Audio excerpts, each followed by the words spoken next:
welcome to you all. It's great to see you. I'm here today with Positive Jess. Positive Jess is our relationship panelist, here to help you answer any questions you might have on relationships, hopefully come up with some great answers that you haven't maybe thought of, explore some relationship hacks. Jess, how are you doing? I'm doing amazing. Very excited to be here. I love what we're doing with Hack Mankind. I love all the panel calls and anything I can share. And what I love is saying, you know, I don't have all the answers, but I've learned a lot, and I've accumulated a lot of information and tools and exercises and insights that I'm just happy to share, and hope that it creates shifts for people. Phenomenal. So whilst we're waiting for our first sets of questions to roll on in, what is it you've got to talk about today? Well, last week I had promised that I was going to talk about my 3 favorite books, or the 3 that were in that moment. I was packing up my apartment in New York. I'm leaving New York, and I was looking into all my books, and as you can guess, a lot of them are on relationship. And I only talked about 2, so how about I talk about the 3rd one? Sounds good. And the 3rd one I thought was actually your favorite. Just I had so many questions that I asked you, and I kind of steered you off course. I have many, and then so what I really love about this 3rd book is that it's applicable exercises every day. And just a little pre-framing, I don't know how to say it, but it is a very heavy, it's more geared towards like a Christian mindset. So it does have some passages of the Bible. It does have some referring to Jesus and all that. And I consider myself more of a spiritual person, even though I was born Catholic. I'm more of a spiritual person. So whatever it is, you take what works for you, and the rest of the stuff you just, you don't take whatever works, right? So I'm not a big proponent of that aspect of the book, but what I really love is the content and the exercises. So without any further ado, the book is actually called The Love Dare. The Love Dare. And I don't have it with me right here to show it to you, but I do have a little cheat sheet that I found online that I could maybe share on the group afterwards. It's a PDF. You can find it on Google, so I could probably put the link. And basically what it is, it's 40 days of a love journey, right? So for example, first one, the subject is love is patient. And the little snippet says, and then the first part of this dare is very simple. Although love is communicated in a number of ways, our words often reflect the conditions of our heart. For the next day, resolve to demonstrate patience, to say nothing negative to your spouse at all. If the temptation arises, choose not to say anything. It's better to hold your tongue than to say something you'll regret.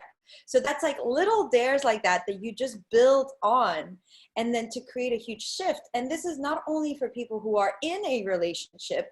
In the book at the beginning, the introduction, they speak about how a divorced couple who have children together are in such a really not a good place, right? A lot of tension, fighting, disagreement.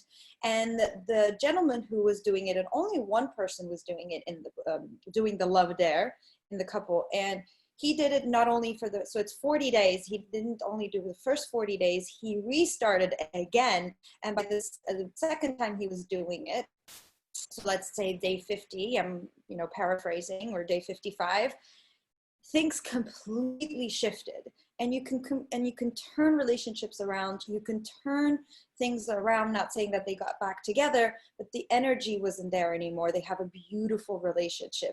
And this actually works for all kind of relationships, although it is geared for marriages. So that's my favorite one of my favorite ones. Wow. Okay. So, and I think it's really relevant on 2 aspects, right? First of all, from Hack Mankind's perspective, that's our MO, is these small shifts, these small changes. The effort and the reward are, I can't remember the fancy word, but basically it's not a lot of effort, the rewards are quite big.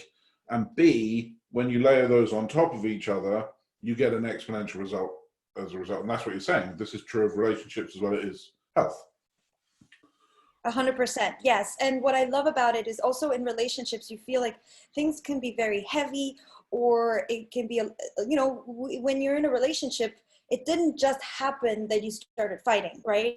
Otherwise you wouldn't be in that relationship. At the beginning, everything's fine and dandy, and it's like, it's all roses and happy.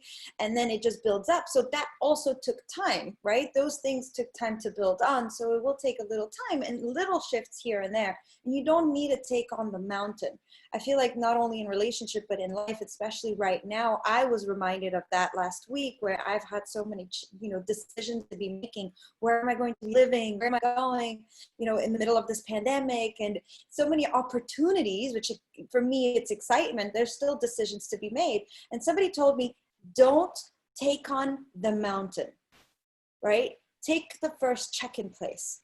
You don't have to take on the world.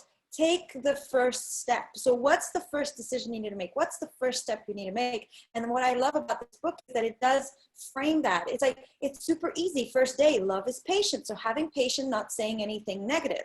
Second one is being kind, right?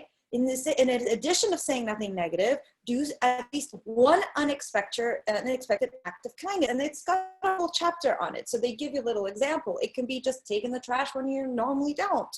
Or it could be bringing home a flower, or whatever it is. Do something kind, or asking, how are you doing today? One act of kindness. And after 40 days, it's got an incredible shift. And they might notice. So one of the things they say in the book is, what do I do when people are like, you're just doing this because it's in the book? Or why are you doing this? That, well, I'm reading this book because I want to learn how to love you better. And if somebody then says, oh, you're just doing this because it's on the book, it's like, yeah, but I have the choice to do it, right? They're telling me what I can do, but I'm choosing to do it. And that's my two little tricks if you're having some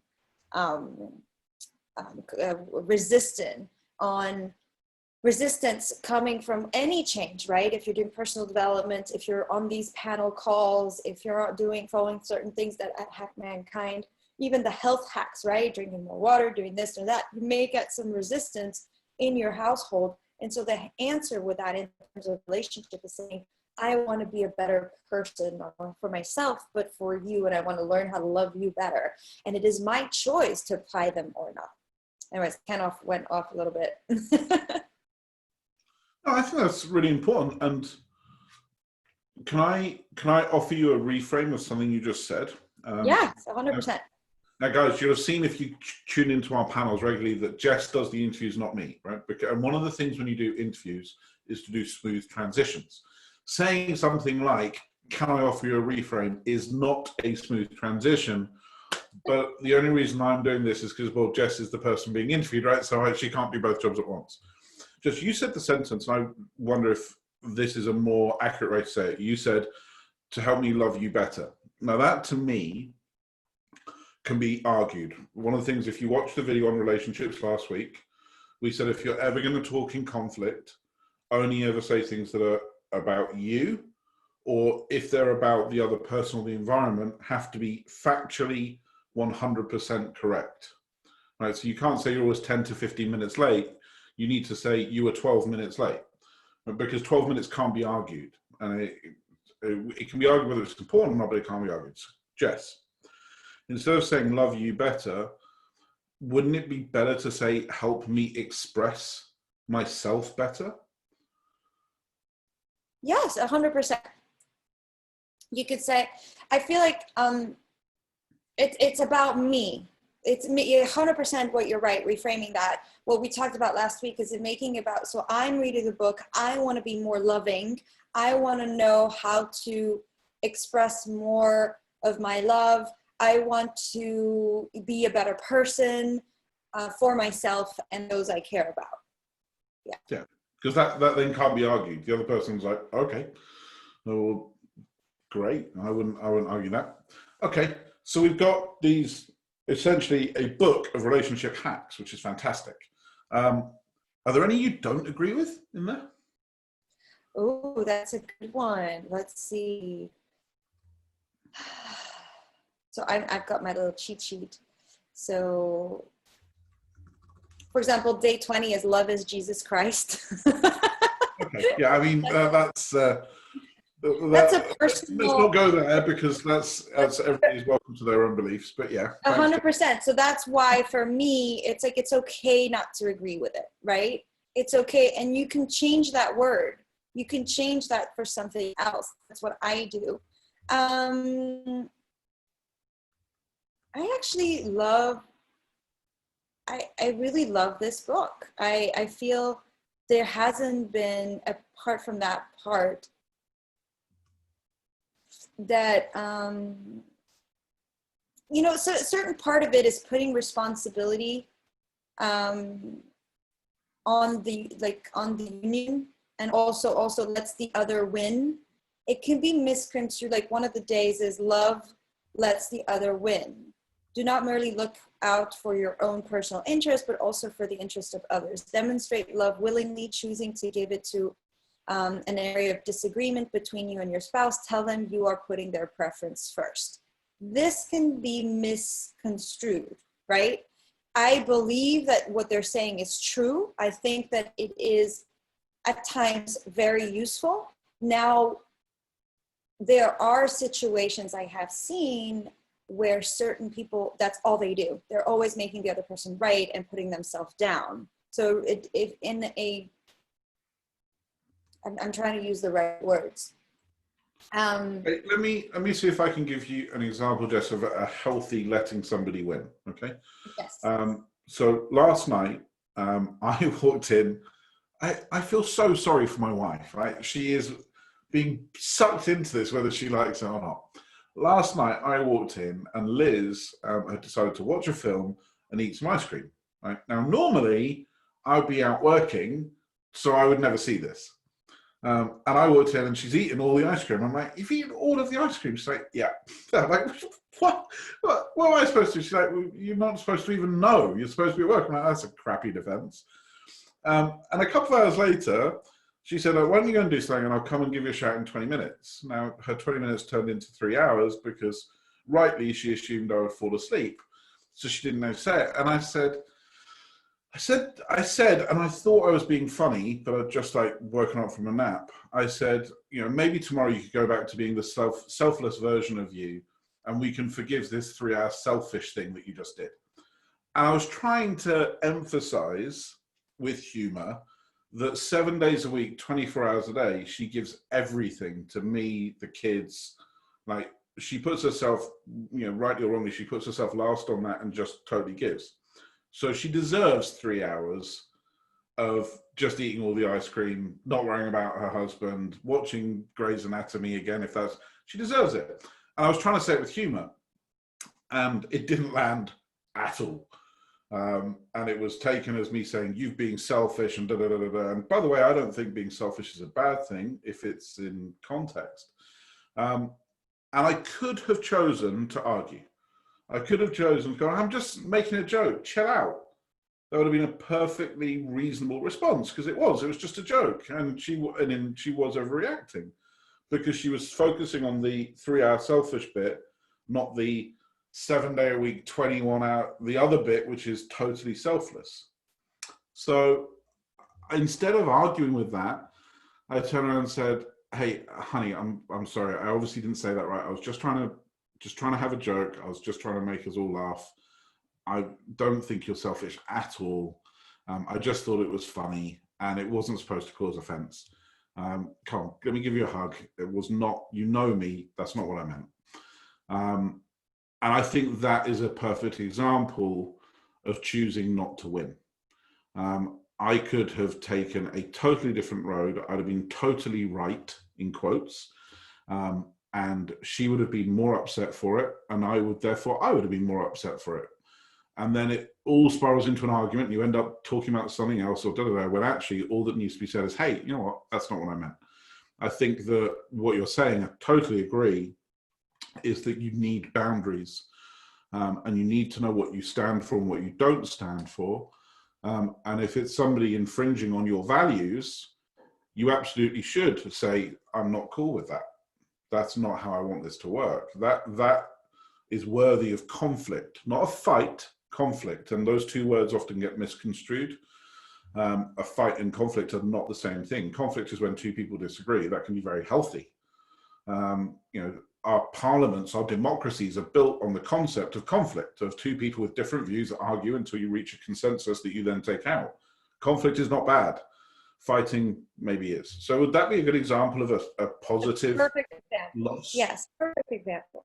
Yeah, and by the way, for every one thing I get right, I get 90 things wrong. So I'm not standing here as like a paradigm of relationships, and just there are some, these conversations are so useful to me. So that's super healthy, and it can even be into a different, even more an extreme. Maybe she actually was doing something that was not right, and that's so rare that it doesn't really like to just let them. For example, my girlfriends will relate to this. We have this group, Cool Chicks, and we all these women, and there's a time where we have to choose whether we want to be right or we just want to be cherished and just be the feminine energy in the room. And so sometimes what happens is when we see our significant other doing something that we know we can do better, or we think we know, and we are going, and they're telling us this is how it's being done, and we know that by that way it's going to take about 5 hours, and in our way it's going to take 10 minutes, we just go, "You're right, honey. Thank you for doing that. I appreciate you doing that. I really, thank you so much for taking care of us," and all that, and not emasculate and go, "You can do that in 10 minutes. This is how you do it, da, da, da, da, da," and just let them be right. Just let them be right. It's okay. It's not that important. Does that make sense? Yeah, that's absolutely. I think there's something else inside that, Jess. You just reminded me of an experience that I had when I was at a seminar, and Liz called me about the kids' shoes. Right? And my first reaction was, "Why are you bringing this to me when I'm trying to do this? Da, da, da, da, da. This is not relevant. I'm trying to go through all this." And then something happened. I was talking to somebody else, and I went, "Actually, wow, what a gift it is that I don't need to worry about that. What a gift it is that I have a partner that actually thinks about that." Now, did it manifest itself in the most positive way? No, it didn't. But I don't get to write somebody else's script. But all of those behaviors, if you look at it, like me and my wife have a very different view on when you should turn up to an airport for a flight. She believes, in my opinion, like 3 days before is far too late. And I believe about 10 minutes before is even that is like a little bit too much pressure. Right? But there's a reason that we end up at the airport packed and ready to go. And it's not me. It's just not me, it's her.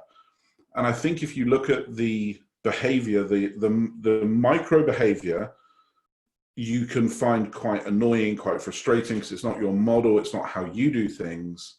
But if you look at how that behavior manifests itself in a multiple of different ways, you'll often find it's a really critical thing. Right? My kids need shoes. That is true. And if my wife wasn't worrying about it, well, guess what? They would never have shoes that fit them, because I would only remember to buy them when they were broken at the toe. Right? So I think that's another thing to me, is if you look back at the intent behind the specific action, you can often find something that's really beautiful and empowering and freeing for you, because it means you don't need to be that person. You don't need to operate in a space that you're not comfortable in. You can let that person operate in a space they're comfortable in, and use that within a relationship as fuel, because then it allows you to go where you want to go. But that's a fascinating intro to a question we just got asked, Jess, and I want to answer this one. I know there's another one here about the love languages, but I want to go to this one first, because I've read it and I love it. There's a book out there called Men Are From Mars and Women Are From Venus. I would strongly recommend it to anybody. What do you think the key differences are between men and women? And we're going to, just for everybody's point of reference, we are using that as a shorthand for masculine energy and feminine energy. And we are vastly stereotyping men and women, but those stereotypes do have a part to play. So what are the key differences between men and women, Jess? All right. So I have a different opinion about the book. Wow. It's This is great. Well, then let's debate it. So you like or dislike the book? it's been a while. I think when last I read it was in 2013 probably. So it was a few years ago. And as personally, I had a kind of a weird feeling about it. I was just like, yeah, some parts are right. Some parts just feel like he's really not getting it. So, however, I do think men and women are fundamentally different. And one of the persons that I like to refer to a lot more than what's his name? Oh, I'm having a blank. Him. Yep. Yeah. He is Alison Armstrong. So Alison Armstrong has done many, many years of research and is still doing that with her team of people. In order to become one of her coaches, you need to be doing a lot of research. And one of the things she's found, a few things she's found, so she's categorized it as hunters and gatherers. And we all have that part, right? The feminine and the masculine part in ourselves. Although naturally one is more prominent. Personally, I feel like I'm more of a feminine energy. So I'm more of a gatherer in my natural state. Now, do I hunt? Yes, 100%. If tomorrow I had a party to plan, that's my example. Usually I got to find another example because I'm not having parties right now. But if I had a party to plan and about 30 people coming to my house, I would be hunting. I would be cooking. I would be hunting for a result. So my gathering instincts would be pushed to the side. Now, naturally, I wouldn't be in that energy 24/7. Otherwise, I would be exhausted, which happens a lot in today's world, where more of a gatherer energy is in the hunting, and the hunter becomes more, has been emasculated a little bit or whatever it is, and goes into his gatherer energy, and there's just no polarization, there's no fulfillment in the relationship. So I'm using a lot of terms.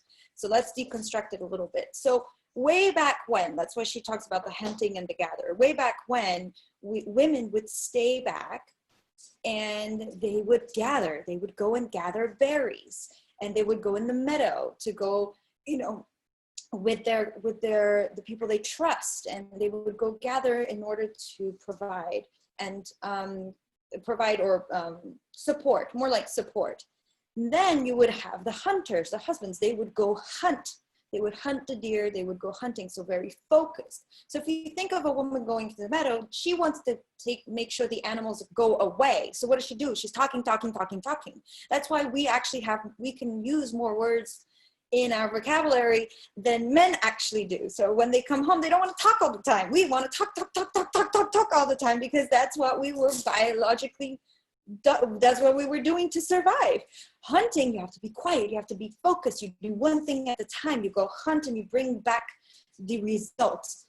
So and then a little example of how this can clash feminine and masculine energy. So I come in and I start sharing my problems with a man. It could be any man, right? And I'm sharing my problems, and I'm just sharing and sharing and sharing. And what is the man going to want to do? He wants to go solve the problem. He's hunting for a result. And all I want is to share. I don't want the problem to be solved. And there goes a clash. So there's different things like that. Or when we go on and on telling stories, like I am right now, I'm super excited about this subject, and I can go on and on and on and talking about it. While men are going to be like, or the hunting energy is like, okay, what's the point? What's the point? Sometimes there is no point. And you just have to listen to the end, right? Like right now, like I just said, there is no point. Sometimes only the fact that she's telling you the whole story means that she trusts you, means that she believes in you, means that she feels safe around you. So that's the point, because she's sharing. If women listening, gatherers out there, so tell me, if you're on Facebook or here on the Zoom, tell me, is this what you feel?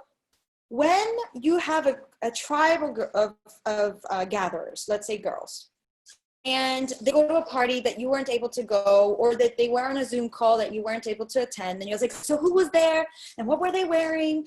And then if the answer is like, oh, not that many people. Okay, well, but what were they wearing? Oh, just, I don't know, I didn't really notice. Okay, well, what did you guys talk about? Oh, nothing really important. Anyways, I have to go cook dinner. Alarms will be going off in our head. Alarms will be going off in our head because we're like, okay, something's wrong. She's not sharing, therefore she doesn't trust me, therefore there's something wrong. But that comes back from our gathering side, where we would be out gathering berries and we're not going to share where our berries are to the people that we don't trust, right? They can go and steal our berries. We're only going to share the people that we do trust and that we feel safe with.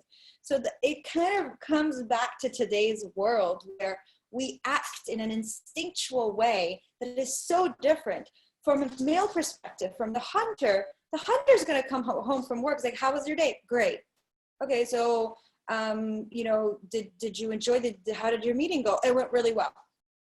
Right? Like factual answers, and that's what it is. You're asking me a question. I'm gonna jump in now as a guy and give you the perfect example of this. Tell me.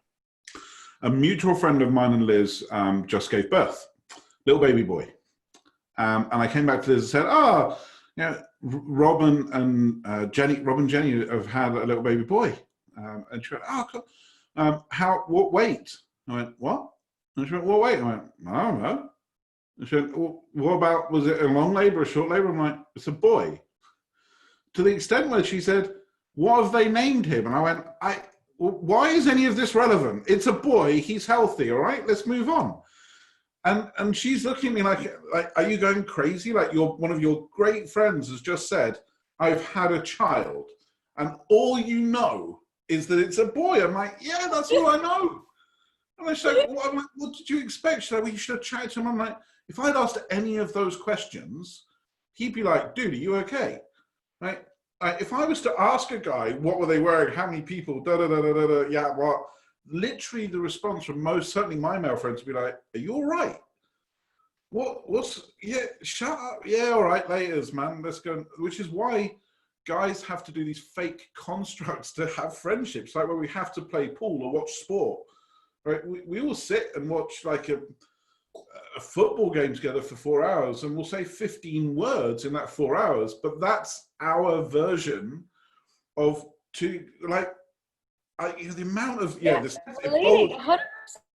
we went for a coffee. Yeah. Why? So actually there's a study that was made around that. There was a study. Yeah, there was a study made around that. So they put kids, they would give them there would be like an empty room, and they would come with their best friends. And they would have the chairs outside of the room, and they say, just take the chairs in and chat for a little bit. We'll be there in 15 minutes or something like that. I'm paraphrasing. And so the boys constantly would put the chairs next to each other, looking outwards, right? They wouldn't be looking at each other. They would look outwards, and they'd be like, yeah. And they'd be talking about something, minimal words, and they'd be talking about, something external, about a show or sports or whatever it is, because that's how guys hang out, right? You do things together. You go play golf. You go watch a game. That's how guys hang out. Like watch a movie or do something like that. The girls, what they would do, so they would bring the chairs and they would face each other. They would always face each other. It could be at an angle, whatever, but they would look at each other. And the way they would talk, it was finding things in common. They even went, and then there's another story that shows how men kind of one up each other. It's all about hierarchy and about showing I bounced the ball, and it's in this playground, and I bounced the ball, and my ball went up to here. And this other boy went, I bounced the ball, my ball went up to here. I bounced the ball, went all the way to the sky. And then you have this little voice that goes, I bounced the ball, and it went all the way to God. And it's that hierarchical part that the masculine energy has, the hunter in us, and then the gatherer, the little girls, the conversation is like, oh, I think I'm going to go to Disneyland Paris. It's like, oh, my nanny speaks French. It's like, oh my gosh, she speaks French. And then they find things in common. So hierarchy, finding things in common, completely different. So in terms of that book, men are one's from Venus, one's from Mars, I completely agree to the fact that we are ultimately different, completely, utterly different. We're equal, right? That's why that it goes into another subject that I'm very in, like, it can be a little controversial, where it's feminism versus being feminine.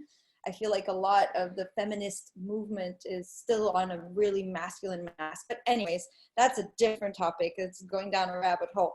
But fundamentally very different. We are equal in terms of our value and our importance. I value men, I value women, and I think we should respect and cherish each other. And it's about really having a sense, it's a sense of respect and cherishing each other and understanding that we are different. We're just different. Yeah, I think the bit that I mean, we speak about this quite regularly, and if you haven't read Malcolm Gladwell Talking to Strangers, you should, because that is another example of this, not necessarily on a gender basis, but on everybody has a different frame. So what you think you heard, what you think you saw, what they said is not necessarily the same thing, and that's just exacerbated when it's across genders. The bit that I loved from Men Are From Mars, Women From Venus is the cave, right? This helped me understand so many of my previous relationship problems. And to summarize it for everybody, the concept is that when something goes wrong, a man will retreat into his cave, right? Because showing, sorry, yeah, in his brain. Well, not even in his brain. It's like, for me, it's like an Xbox, right? If I'm playing on my Xbox, because I've got a fairly enlightened wife, she knows it means that I'm working stuff out, right? And it's literally, it's like a red flag, do not disturb, if possible, leave him be. But in previous relationships, in my younger relationships, in my more immature relationships, if I had a problem, my partner would come and ask me if I want to talk about it. Yeah, let's sit down, let's talk. And I don't want to talk. What am I going to talk about? Right? And the reason is, or the belief of the reason, because when you're speaking anthropologically, you can't really say the reason is, our belief of that reason is that for men, showing weakness lowers your place in that hierarchy. So you look to not show weakness. You look to only go and share once you've worked out the solution. So you get a problem, you retreat into your cave, whether that's mental or even physical, you work out the solution that you want to take, and then you're willing to engage again, and then you're willing to share it with your partner, because you're like, yeah, this happened and I did this. And from a man's perspective, what they talk about in the book is that if a man goes into a cave and you follow him as a woman, he will retreat further into his cave. Right? Because he is trying to distance himself from everyone. It's not that he doesn't love you. It's not that he doesn't value you. It's that his mode is, I have a problem, I need to fix the problem, everybody needs to go away. Everybody needs to keep it going, shut the door, lock down the castle, fix my problem.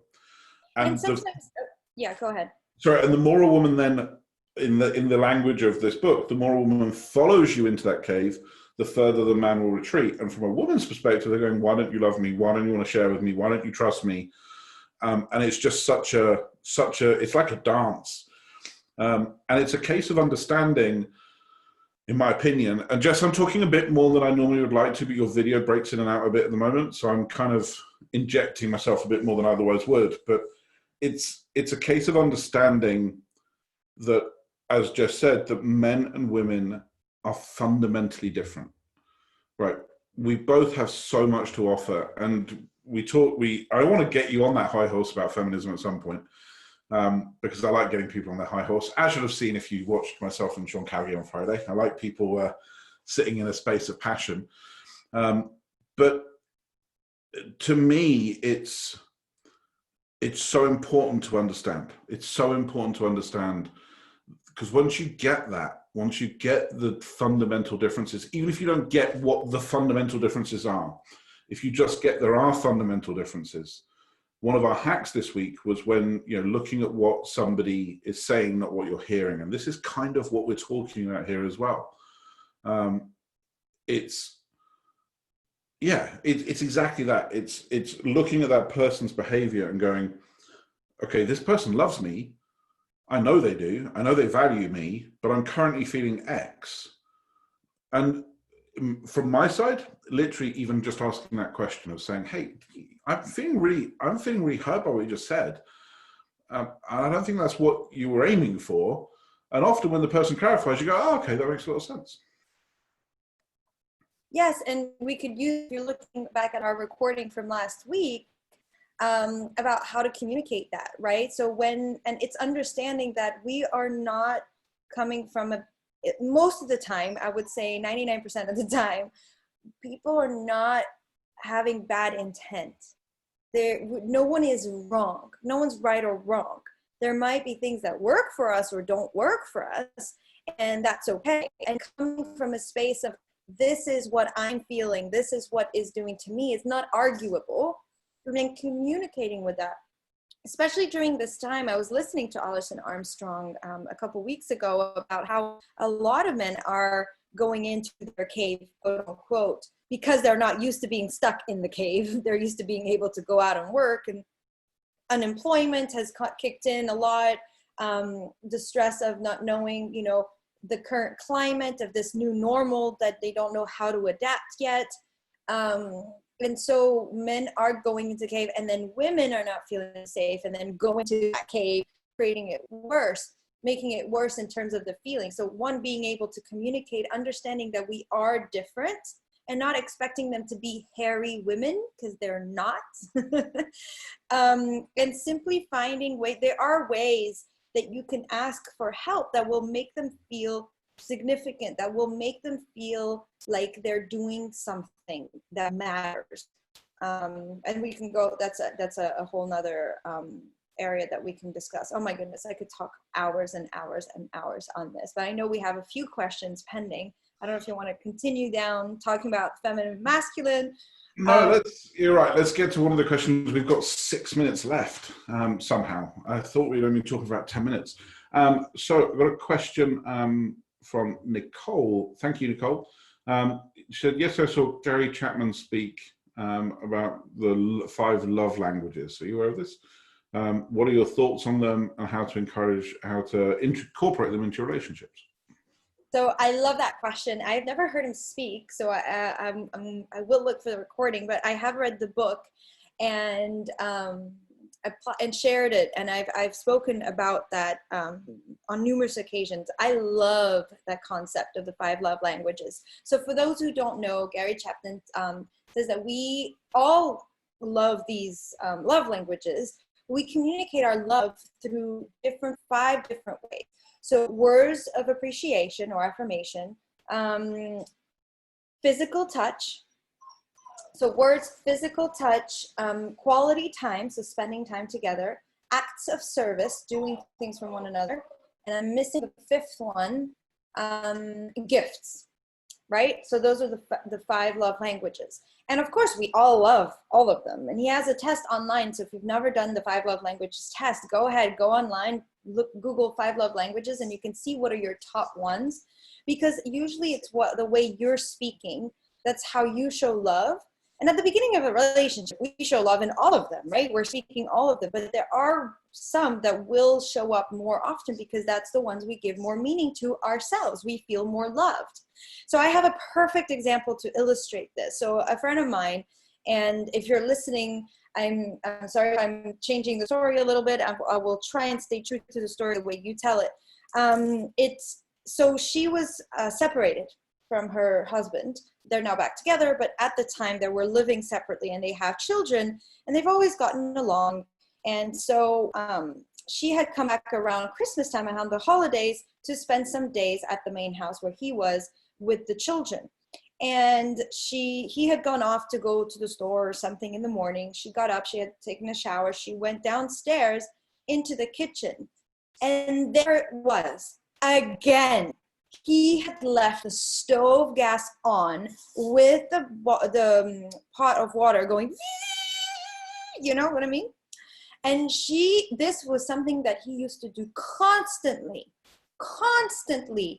And he would leave the house. And for her, it was like, he's so irresponsible. He's not thinking about our kids. He could burn down the house. You can totally see where it's going, right? However, that day, she said, I started crying in front of the kettle. I'm like, okay, so why?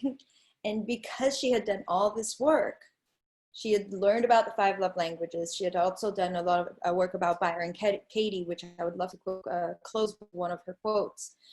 And she had reframed what her beliefs were around men.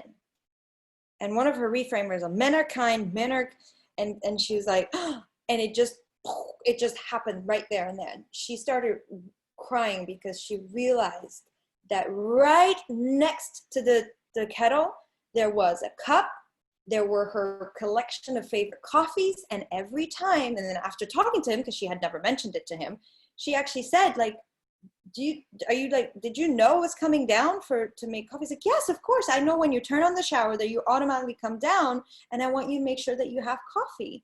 So he would put the kettle on for her because his love language, his primary one, was acts of service.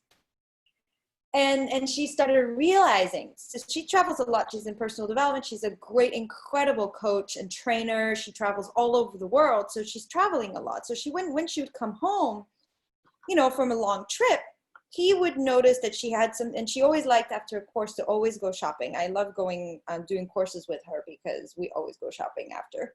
And so she's coming with different outfits. And he would tell her, like, oh, honey, you look absolutely gorgeous. I love that dress. All right, I'm going to go and mow the lawn. And she'd be like, what the? And get upset because it's like, I just was away for 5 days, for a whole week. And you're just going to go, and couldn't you have done that before I got here? Guess what his love language was? Acts of service and words of appreciation, right? Or words of affirmation, which you look gorgeous, honey, you look beautiful, and I'm gonna go make the house pretty. I'm gonna make sure everything is okay. When she realized that that's his top 2, doesn't mean he doesn't like the others. He really loved those ones.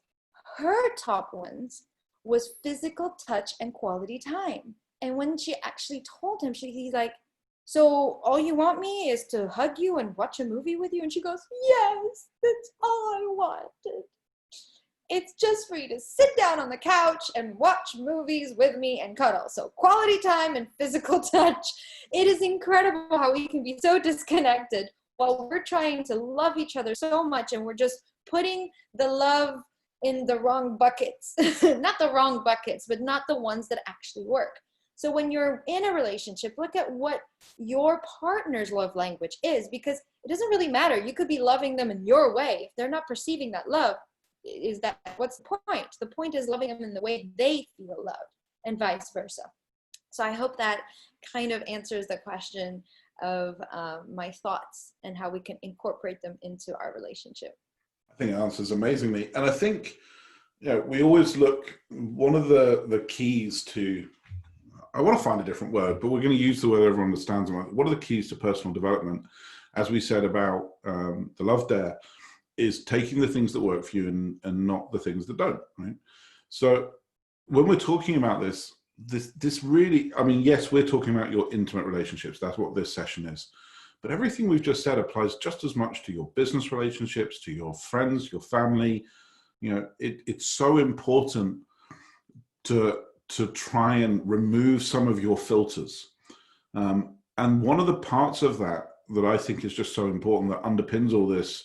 And I don't know, Jess, I'm going to give you my word first, and I'm going to ask yours. If I was to say one thing that underpins any successful relationship, I would say it's communication. Because all of that could have been avoided if she asked him on the very first occasion, why did you put the kettle on? Like, if she'd literally not gone down this huge rabbit hole of, I'm so annoyed by this, and just gone, why did you do that?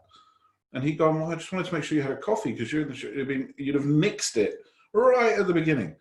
And there's so many things that I think we build up because we don't communicate. So to me, I would say the number one successful thing in a relationship is communication. I guess trust is another good one. Jess, what do you think?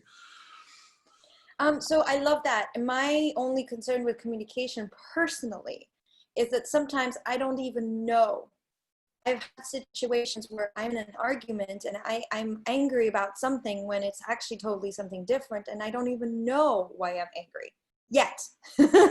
Right? It's something else, and I haven't figured it out emotionally. The emotion's there, but I haven't quite gotten it. So I don't understand it. And maybe it's the gatherer in me. I should ask my colleagues who study the gathering and hunting and see if there's a difference there. I would say intent and wanting. So there are two elements in a relationship. There's me, there's him or her, and there's the relationship. It's if we're both, I can't find the right word, that's why I'm explaining it, and I'm sure you'll find the right word for me. It's we're both wanting for it to grow, for it to go well, and we're engaged might be the word, or willing could be the word. I'm not quite sure what the word is, but the wanting and the intention behind it, I guess. I think what I would say, maybe, and I'm maybe even summarizing it in a worse way than you just did, would be to say or for me anyway, that it's recognizing that the relationship is a separate entity in itself. That you exist as an individual, they exist as an individual, but the relationship also exists in its own dimension. So and if you recognize it as something separate, it means that not only do you have to service yourself and love yourself, not only do you have to service them and love them, you also have to service the relationship. And it does take work. It absolutely does. It does take work, and it does take sacrifice. I would say personally, the results of it, if you're with somebody that you're compatible with and loves you and vice versa, that it's well worth the investment. But it does need work. There's absolutely no doubt about it. Jess, we're out of time. You wanted to, before I do a kind of bigger wrap up, two things that people can take out of what you've said today, please, and the quote that you wanted to finish on. Oh my goodness, two things. I would say understand that we are fundamentally different, and that it's good. There's a beauty in both, and embracing that will create polarity. And then the second thing is look at intention. 100%. Like, just look at the intention behind. No one's right or wrong. And the quote I wanted to finish in, and we can dive deeper at our support calls next in 10 minutes. There's another call, or we can talk about this on our next call next week, next Sunday, is you can't love anyone. You only love your story about them. So that's a quote from Byron Katie. And you can't love anyone. You only love your story about them. That is amazing. Thank you so much. So from my side, thank you all for joining us. There's been some great questions that we had from our VIPs on Zoom. There's been some amazing engagement on Facebook as well. It's good to see you all there. Diana, thank you for your comments on Facebook. You've been watching myself and Jess, our relationship panelist, on www.hackmankind.com. Our first 1,000 VIPs are free. That's on us. You'll get access to our membership where we go into the daily hacks, we review those, and we help you level yourself up, really. Confronting fear and misinformation head on to make sure that you can adjust to this new normal, find a beautiful state, and expand your life, your capabilities, your relationships, your business, all sorts of things. On top of that, we'll always be open. Our doors will always be open for frontline responders, so doctors, nurses, teachers, EMTs, police officers, firefighters. In addition to the 1,000 free VIPs, you'll get access to that for free. Our way of saying thank you for everything that you're doing for us, for our families, our communities, and everybody else. I think that's about it. Aside from for our VIPs, please join us on the support call. That's in 9 minutes time. You'll get an email from us shortly, just making sure you have the link. And aside from that, have a great Sunday. Get some time off and get ready to start crushing it again tomorrow. Thank you very much. And thanks, Jess. Thank you, Peter. Thank you all. Cheers. Bye-bye.